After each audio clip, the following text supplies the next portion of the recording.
losing your battle. Pick yourself up and dust yourself off and back in the saddle. You're on the front line, everyone's watching. You know it's serious, we're getting closer, this isn't over. The pressure's on, you feel it, but you got it all, believe it. When you fall, get up, oh, oh, and if you fall, get up, eh, eh. Cause this is Africa. Je suis très bien placée pour parler du Barça. Non, c'est pas comme si, c'est comme ça, je les supporte pas, je supporte leurs adversaires légendaires de Madrid. Mais force est de reconnaître la force de cette équipe, qu'on prétend la meilleure de tous les temps. Et y a de quoi, je l'avoue, y puiser toute son inspiration.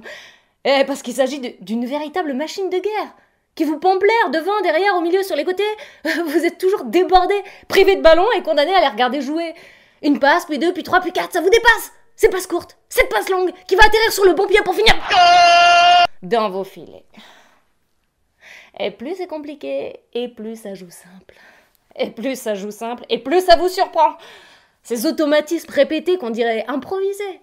Ah ben non, c'est plus un sport, hein, mais un sort jeté à tous les désabusés.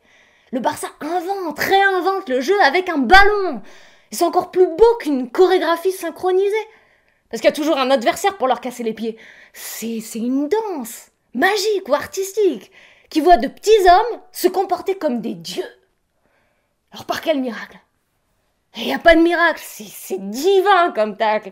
Ils ont tous été élevés pour se servir les uns les autres, pour pratiquer le jeu le plus collectif qui soit, avec ou sans ballon.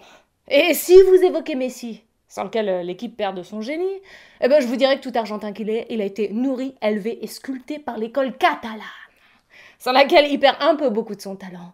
Et Messi est plus catalan que les Catalans.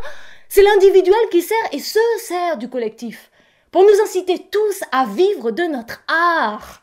Parce qu'il n'y a pas d'autre art de vivre que de vivre les uns pour les autres.